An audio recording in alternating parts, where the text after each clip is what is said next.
ሰላም ጤና ይስጥልኝ የታማኝ መረጃ የዘወትር ተከታታዮች እንደምን ቆያችሁ? ይህ ከሀገር ውስጥና ከሀገር ውጭ የሚከሰቱ ዕለታዊ መረጃዎች የሚደመጡበት ታማኝ የዜና ምንጭ ነው። ሰብስክራይብ በማድረግ ቤተሰብ ይሁኑ። እንዲሁም ዘወትር የምንለቃቸው ዘገባዎች እንዲደርሶ የደውል ምልክቱን ይጫኑ።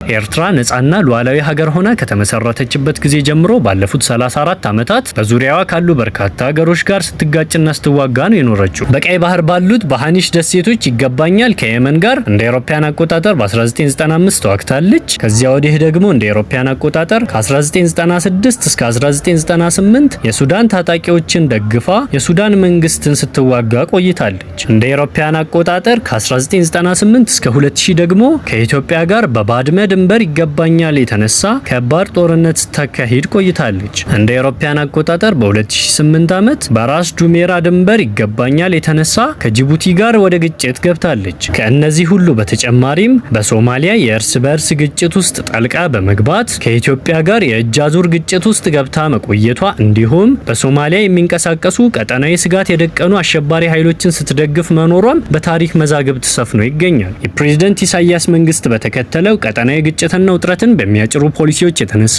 ኤርትራ በዓለም አቀፉ ማህበረሰብ ማዕቀብ ስትማቅቅ እንደኖረች ይወሳል። ከ10 ዓመታት በላይ የዘለቀውን በኤርትራ ላይ የተጣለውን ማዕቀብ ለማስነሳት ኢትዮጵያ በቅርብ ዓመታት ዓለም አቀፉ ማህበረሰብ በይፋ እስከ መጠየቅ የደረሰ እርምጃ ወስዳለች። ይህ ደግሞ የሆነው አዲሱ የዶክተር አብይ አህመድ መንግስት ከአስመራ መንግስት ጋር እርቅ በማውረዱ እንደሆነም ይታወሳል። የኤርትራና የኢትዮጵያ መንግስት ከ20 ዓመት በኋላ ዳግም መታረቅ በወቅቱ ቢደግፍም ወዲያው ወደ መቃወም የገባው የህወሓት ቡድንም የሁለቱ ሀገሮች መንግስታት መቀራረብ ትግራይን ለመውጋት ሆን ተብሎ የተጀመረ ጥረት ነው የሚል ተቃውሞ ወደ ማቅረብ መግባቱ ይታወሳል። ይህ ደግሞ በህወሓትና በኢትዮጵያ መንግስት መካከል የተፈጠረውን አለመተማመን እያሰፋ ሄዶ ከባድ ውጥረት መፍጠሩ በሂደትም ከባድ ጦርነት ማስከተሉ አይዘነጋም። በዚህ ጦርነትም የኤርትራ ኃይል ከኢትዮጵያ ጎን የተሰለፈ ሲሆን ህወሓት በጦርነቱ ወቅትም ሆነ ከፕሪቶሪያ ስምምነት በኋላ የኤርትራ የአማራና የኢትዮጵያ መንግስት ኃይሎችን የጠላትነት ስም ሲሰጣቸው መቆየቱም አይዘነጋም።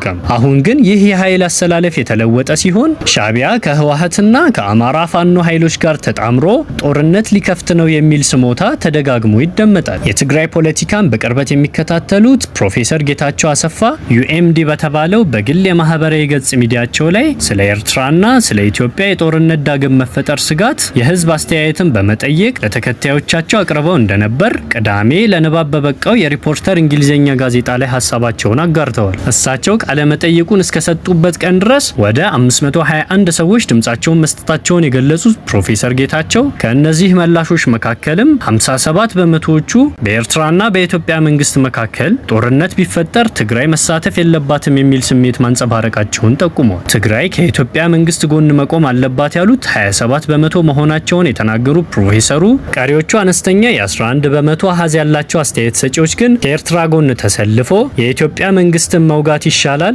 ማለታቸውም በመለስተኛ የህዝብ አስተያየት መገምገሚያ ሙከራቸው ለማወቅ እንደቻሉ አብራርተዋል። እኔ ጦርነት አላበረታታም፣ ጦርነትም መቼም የትም ቢሆን አልደግፍም። ነገር ግን የጦርነቱ መምጣት አይቀሬ ከሆነ ግን በግሌ የትግራይ ህዝብ ከኢትዮጵያውያን ጎን ሆኖ ሻዕቢያን ቢያስታግስ እመርጣለሁ። ሻዕቢያን ማስታገሱ ለትግራይም ለኢትዮጵያም ሆነ ለኤርትራና ለቀጠናው ጭምር ትልቅ እፎይታ የሚሰጥ ነው በማለት ነው ፕሮፌሰር ጌታቸው ለሪፖርተር ሀሳባቸውን ያጋሩት። ኤርትራና ኢትዮጵያ አሁን ወደ አይቀሬው ጦርነት እያዘገሙ ነው የሚሉ ስለ ሁኔታው የሰጉ አንዳንድ ወገኖች በበኩላቸው ይህ ጦርነት የሚካሄድበት ዋና የመስተናገጃ ቦታ ሊሆን የሚችለው ደግሞ ከጦርነት ገና ያላገገመው ሰሜን ኢትዮጵያ መሆኑ ብዙ እንደሚያሳስባቸው ይገልጻሉ። የኤርትራና የኢትዮጵያ ወደ ጦርነት መግባት እንደ ከዚህ ቀደሞቹ ጦርነቶች ሊሆን እንደማይችል የሚጠቅሱት እነዚህ ወገኖች ወደ ጦርነቱ አንዴ ከተገባ ለሁለቱም ኃይሎች የመጨረሻቸው ሊሆን እንደሚችል ያሰምሩበታል። ሱዳን ውስጥ ያልበረደ ትኩስ ጦርነት እያለ ምስራቅ አፍሪካ ቀንድ በብዙ ጥረቶች በሚገኝበትና ከቅርብም ከሩቅም የራሳቸውን ፍላጎት አንግበው የተሰለፉ ኃይሎች በበዙበት በዚህ ወቅት ሁለቱ ሀገሮች ሌላ ዙር ጦርነት ማስተናገድ ፈጽሞ እንደማይችሉ በመጠቆም ሁለቱም አካላት ሆኑ ዓለም አቀፉ ማህበረሰብ የሰላም አማራጭ መፍትሄዎች እንዲያማትሩ ነው የሚያሳስቡት።